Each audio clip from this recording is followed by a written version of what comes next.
Réflexion sur le fruit de la vigne. L'arbre que Adam et Ève ont mangé. Troisième partie. Le propre de l'ivresse est de pousser à la violence. La chute d'Adam et Ève dans le jardin d'Éden.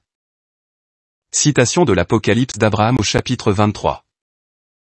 Maintenant, regarde à nouveau l'illustration. Et vois qui est celui qui a séduit Ève, et quel est le fruit de l'arbre, et tu sauras ce qui doit être, et comment ce sera pour ta semence parmi le peuple dans les derniers jours. Je te ferai connaître ce que tu ne peux pas comprendre, parce que tu as été agréable à mes yeux, et je te ferai savoir ce qui est dans mon cœur. J'ai regardé l'illustration, et mes yeux coururent vers le côté du jardin d'Éden. Et je vis un homme de très grande taille, haute stature, et terrible en largeur, incomparable en aspect, enlacé avec une femme qui était aussi égale à l'homme en aspect et en taille. Il se tenait sous un arbre du jardin d'Éden, et le fruit de cet arbre était comme une grappe de raisin de la vigne. Et se tenant derrière l'arbre était celui qui avait l'aspect d'un serpent ayant des mains et des pieds comme ceux d'un homme, et des ailes sur son dos, 6 paires d'ailes, de sorte qu'il y avait 6 ailes à droite et 6 à gauche. Il tenait le fruit de l'arbre et nourrissait les deux que je voyais enlacés l'un contre l'autre. Je dis, mon Créateur Tout-Puissant, qui sont ceux qui sont enlacés l'un avec l'autre, qui est celui entre eux, et quel est le fruit qu'ils mangent? Il dit. C'est le monde des hommes, lui c'est Adam et ses pensées sur terre, elle c'est Ève. Et celui qui est entre eux et l'impiété et leur commencement sur le chemin de la perdition, c'est Azazel lui-même. Je dis, ô Tout-Puissant, pourquoi alors lui as-tu accordé une telle domination qu'à travers ses œuvres il pourrait détruire les générations d'hommes dans leurs œuvres sur la terre? Et il me dit, écoute, Abraham, j'ai donné la domination à ceux qui désirent le mal, et aussi à tous ceux que j'ai haïs lorsqu'ils font le mal. Et il, Azazel, devait être aimé par eux. Ô mon Créateur, le Tout-Puissant. Pourquoi t'a-t-il plu de faire en sorte que le mal soit désiré dans le cœur des hommes, puisque tu es en effet irrité par ce qui a été voulu par toi, par celui qui fait ce qui n'est pas profitable dans ton conseil? Citation du livre d'Hénoch au chapitre 32. L'arbre de la connaissance. J'ai vu de loin de grands arbres plus nombreux que ceux-ci. Il y avait, là 2 arbres très grands, beaux, magnifiques et majestueux, ainsi que l'arbre de la connaissance dont les saints mangent le fruit pour acquérir une grande connaissance. Cet arbre ressemblait au pin par la hauteur, ses feuilles ressemblaient à celles du caroubier, son fruit aux grappes de la vigne, si joyeuse, et son parfum se répandait au loin. J'ai dit, quel bel arbre! Qu'il est plaisant à voir! Raphaël, le saint ange qui m'accompagnait, m'a répondu alors, c'est l'arbre de la connaissance, et ton aïeul, qui était avant toi, en ont mangé. Ils ont acquis la connaissance, et leurs yeux se sont ouverts, ils ont su qu'ils étaient nus et ils ont été chassés du paradis. Citation du livre d'Adam ou vie grecque d'Adam et Ève.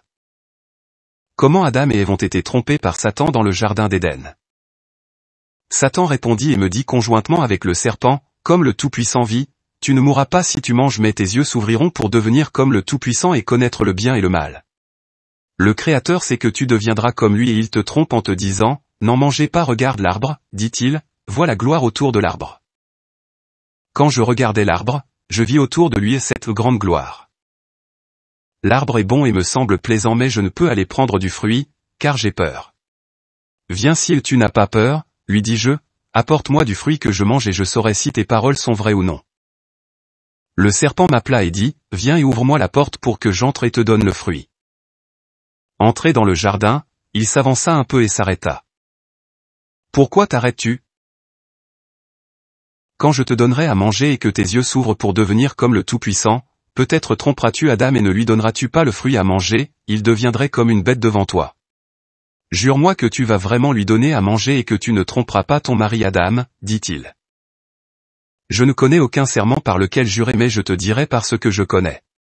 Par les plantes du jardin, par les chérubins et séraphins, et le Père assis dans les cieux qui descend dans le jardin, si je mange et comprends toutes choses, je donnerai à manger sans hésiter à mon mari Adam. Il me conduit jusqu'à l'arbre après m'avoir lié d'un serment. S'avançant vers l'arbre, il mit dans son fruit un trompeur désir pour les prostitutions adultères et les avarices, et il abaissa jusqu'à terre les branches de l'arbre. Je pris une part du fruit et mangeai et dans l'heure même mes yeux m'apprirent que j'étais dévêtu de la gloire dont j'étais habillé et commençai à pleurer. Que m'as-tu fait? Lui dis-je. Je sus qu'il me conduirait jusqu'aux abîmes du Sheol. Je n'étais plus mortifié au sujet du combat que l'ennemi faisait contre moi. Puis il fit ceci, Satan descendit de l'arbre et se cacha dans le jardin. Je cherchais des feuilles d'arbre dans mes portions du jardin pour couvrir à ma nudité et je n'en trouvai aucune sur tous les arbres, car tous les arbres du jardin devinrent sans feuilles dans leur même, excepté celle du figuier que je pris pour couvrir ma nudité, et je me tins près de l'arbre que j'avais mangé. Et par peur du serment juré d'en donner à manger à Adam, j'appelai Adam d'une forte voix, lève-toi et viens vers moi que je te montre cette façon. Adam vint vers moi dans sa grande gloire, je lui donnai du fruit à manger et le rendis comme moi. Lui aussi alla prendre une feuille de figuier pour couvrir sa nudité. On entendit l'ange Gabriel souffler la trompette et convoquer tous les anges en disant, ainsi dit le Tout-Puissant. Venez descendre avec moi au jardin écouter mon jugement par lequel je vais juger Adam. C'est mon fils, lorsque nous avons entendu le son de la trompette de l'ange, sachant que le Tout-Puissant venait au jardin nous juger, nous nous sommes cachés parce que nous avions peur. Le Tout-Puissant vint sur le chariot de chérubin parmi les anges qui le louangeaient, et dès qu'il atteint le jardin toutes les plantes du jardin se mirent à fleurir, le Créateur plaça son trône près de l'arbre de vie et convoqua Adam. Proverbe 20. Le vin est moqueur, les boissons fortes sont tumultueuses, quiconque en fait excès n'est pas sage. La fonction des Lévites, au sujet des boissons. Citation du livre de Lévitique. Lévitique 10.8-11, le Tout-Puissant parla à Aaron, et dit, tu ne boiras ni vin, ni boisson enivrante, toi et tes fils avec toi, lorsque vous entrerez dans la tente d'assignation, de peur que vous ne mouriez, ce sera une loi perpétuelle parmi vos descendants, afin que vous puissiez distinguer ce qui est saint de ce qui est profane, ce qui est impur de ce qui est pur, et enseigner aux enfants d'Israël toutes les lois que le Créateur Tout-Puissant leur a données par Moïse. Les conséquences de l'ivresse. La nudité de Noé. Genèse 9.21, il but du vin, s'enivra, et se découvrit au milieu de sa tente. L'origine des Ammonites et des Moabites. Lot. Citation du livre de la Genèse.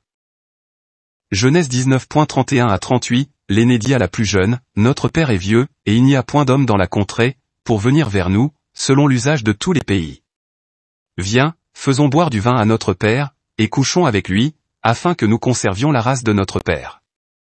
Elles firent donc boire du vin à leur père cette nuit-là, et l'aîné alla coucher avec son père, il ne s'aperçut ni quand elle se coucha, ni quand elle se leva. Le lendemain, l'aîné dit à la plus jeune, voici, j'ai couché la nuit dernière avec mon père, faisons-lui boire du vin encore cette nuit, et va coucher avec lui, afin que nous conservions la race de notre père. Elles firent boire du vin à leur père encore cette nuit-là, et la cadette alla coucher avec lui, il ne s'aperçut ni quand elle se coucha, ni quand elle se leva. Les deux filles de Lot devinrent enceintes de leur père. L'aîné enfanta un fils, qu'elle appela du nom de Moab, c'est le père des Moabites, jusqu'à ce jour. La plus jeune enfanta aussi un fils, qu'elle appela du nom de Ben-Ami, c'est le père des Ammonites, jusqu'à ce jour. La mort de Simon et ses deux fils. Citation de 1 Maccabée 16.15-16.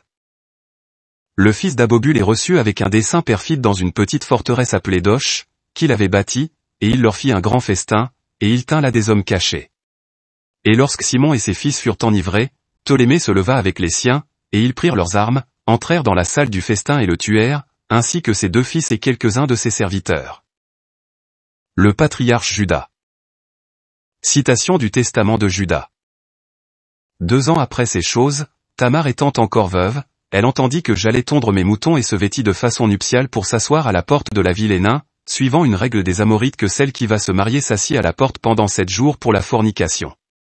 Je m'étais enivré aux eaux de Choseb Kobézab et ne l'ai pas reconnu à cause du vin, et sa beauté me séduisit par le style de son habillement. Tournant de son côté, je dis que je voulais entrer en elle, et elle me dit, que me donneras-tu? Et je lui remis mon bâton, ma ceinture et mon bandeau royal pour coucher avec elle, et elle conçut. Ne sachant pas ce qu'elle avait fait, je voulus la tuer, mais elle envoya secrètement mes gages et me mit dans la honte. Mais par crainte, me disant qu'elle ait agi par ruse d'avoir reçu le gage d'une autre femme, aussi je l'appelai et entendis les mots secrets que j'avais prononcés pour coucher avec elle dans mon ivresse et je ne pus la tuer, car cela venait du Tout-Puissant. Je ne vins jamais plus près d'elle jusqu'à ma mort, car j'avais fait cette abomination dans tout Israël. De plus, ceux qui étaient dans la ville dirent qu'il n'y avait aucune fiancée dans la ville puisqu'elle venait d'une autre place, elle s'était assise un instant à la porte sans que personne ne sache que j'avais été en elle. Ne vous enivrez pas de vin mes enfants, car le vin détourne à penser en vérité et incite la convoitise des passions qui induisent l'erreur aux yeux. Le vin sert l'esprit de fornication et donne à penser au plaisir, et tous deux ôtent la force d'un homme. L'homme qui boit du vin jusqu'à l'ivresse dérange sa conscience avec des pensées perverses de fornication qui incitent son corps au charnel et faire le péché. Tel est le vin mes enfants et celui qui est ivre ne respecte aucun homme. Ça m'a conduit à l'erreur, sans honte devant les gens de la ville et sous les yeux de tous quand je me suis tourné vers Tamar, je fis le grand péché de soulever le couvert de la honte de mes fils après avoir bu du vin. Je ne respectais pas l'ordre du Créateur non plus en prenant pour épouse une femme de Canaan. Aussi mes enfants, buvez du vin avec discrétion. La discrétion est de boire aussi longtemps qu'un homme reste convenable, mais s'il dépasse cette limite l'esprit d'erreur entre dans sa pensée et change sa volonté, il fait parler l'homme ivre avec perversité, le fait pécher sans honte jusqu'à s'exalter du déshonneur. Judas n'avait pas réalisé que celui qui découvre la nudité, comme je mis à découvert, commet la fornication et tombe sous le pouvoir de la fornication pour en devenir esclave, au point que je donnai mon bâton d'appui de ma tribu, ma ceinture de mon pouvoir, et mon bandeau de la gloire de mon royaume. Je me repentis de ces choses et ne pris plus de vin, ni de viande, et n'avais aucune joie, jusqu'à mon vieil âge, l'ange du Tout-Puissant me montra que les femmes dominent toujours, le roi pareillement au mendiant, elles retirent du roi sa gloire et du vaillant sa force, et du mendiant même le moindre appui qu'il lui reste dans sa pauvreté. Soyez modérés au vin mes enfants sinon il y a 4 mauvais esprits, convoitise, colère, débauche, profit pervers. Buvez du vin avec joie et retenue et dans la crainte du Créateur, et vous vivrez. Mais si vous ne buvez pas avec retenue, la crainte du Tout-Puissant se retirera de vous, l'ivresse vient et dispose sans pudeur. Et si vous ne buvez pas du tout, prenez garde aussi de ne pas dire des paroles outrageuses ou querelleuses, ni de fausses accusations contre les lois du Tout-Puissant, car vous périrez avant votre temps. De plus le vin révèle aux étrangers les secrets des hommes et du Créateur à qui le Tout-Puissant interdit de révéler, comme je révélais les lois du Tout-Puissant abattues à la Cananéenne ainsi que les secrets de mon père Jacob. Le vin est aussi cause de guerre et de confusion. L'importance du fruit de la vigne. Citation du 3e livre de Baruch ou l'Apocalypse grec de Baruch. Chapitre 4. Je dis, je te prie de me montrer quel est l'arbre qui a égaré Adam. Et l'ange me dit, c'est la vigne que l'ange Samaël planta, qui mit le Créateur Tout-Puissant en colère, et il le maudit, lui et sa vigne, puis il ne permit pas à Adam d'y toucher, et c'est pourquoi le diable, jaloux, le séduisit par le biais de son propre arbre. Et moi, Baruch, je dis, puisque cette vigne a été la cause d'un si grand mal, qu'il était sous le jugement de la malédiction du Tout-Puissant, et qu'il a entraîné la destruction du premier créé, pourquoi est-il maintenant si bénéfique? Et l'ange répondit, tu poses une excellente question. Lorsque le Créateur déclencha le déluge sur la terre, qu'il fit périr toute chair et 409 000 hommes gigantesques, et que l'eau s'éleva de 15 coudées au-dessus des plus hautes montagnes, l'eau entra dans le jardin d'Éden et détruisit toutes les fleurs, mais elle arracha entièrement sans limite le sarment de l'arbre et la jeta dehors. Lorsque ces eaux se furent retirées de la terre, et que Noé sortit de l'arche, il se mit à planter des végétaux qu'il avait trouvés. Mais il trouva aussi le sarment de la vigne, il le prit, et il réfléchissait en lui-même, qu'est-ce donc? Et moi, je vins lui dire ce qu'il en était. Donc? Et il dit, dois-je le planter, ou que dois-je faire? Puisqu'Adam a été détruit à cause d'elle, que je ne subisse pas moi aussi la colère du Créateur à cause d'elle. Et disant ces choses, il pria le Tout-Puissant de lui révéler ce qu'il devait faire à ce sujet. Lorsqu'il eut achevé cette prière, qui dura 40 jours, et qu'il eut beaucoup prié et pleuré, il dit, Seigneur, je te prie de me révéler ce que je dois faire au sujet de cette vigne. Or le Tout-Puissant envoya son ange Sarazaël, qui lui dit, lève-toi, Noé, et plante le sarment de la vigne, car ainsi parle le Créateur Tout-Puissant, son amertume se changera en douceur, et sa malédiction en bénédiction, et ce qui en sortira deviendra le sang du Tout-Puissant. Et de même que par lui le genre humain a obtenu la condamnation, de même par son Messie il recevra en lui le salut et l'entrée au jardin d'Éden. Sache donc, ô Baruch, que de même qu'Adam, par cet arbre même, a obtenu la condamnation et a été privé de la gloire du Tout-Puissant, de même les hommes qui maintenant boivent insatiablement le vin qui en est issu, transgressent plus qu'Adam, ils sont loin de la gloire du Tout-Puissant et se livrent au feu éternel. Car rien de bon n'en sort. Et ceux qui en boivent à l'excès font de telles choses, un frère n'a pas pitié de son frère, ni un père de son fils, ni des enfants de leurs parents, mais de la consommation du vin viennent tous les maux, tels que meurtre, adultère, fornication, parjure, vol, et autres choses semblables. Et il ne résulte rien de bénéfique de cela. D'autres citations prises dans d'autres livres. Extrait du livre de Siracide au chapitre 31.25 à 31. Ne fais pas le brave avec le vin, car le vin en a fait périr beaucoup. La fournaise éprouve l'acier quand on le trempe, de même le vin éprouve les cœurs quand les orgueilleux se querellent. Le vin est comme la vie pour l'homme, si tu le bois dans sa juste mesure. Quelle vie a celui qui manque de vin? Et certes le vin a été fait pour réjouir les hommes. Allégresse du cœur et joie de l'âme, tel est le vin pris à temps, dans une juste mesure. Amertume de l'âme est le vin bu en abondance, alors qu'on est excité et qu'on se dispute. L'ivresse échauffe la fureur de l'insensé et le fait tomber, elle diminue les forces et amène des blessures. Dans un festin, ne fais pas de reproches au prochain, et ne le traite avec mépris pendant qu'il est dans la joie, ne lui adresse pas de paroles injurieuses, et ne le presse pas, en lui redemandant quelque chose. Ce passage du livre de 1 Esdras 3.17-24.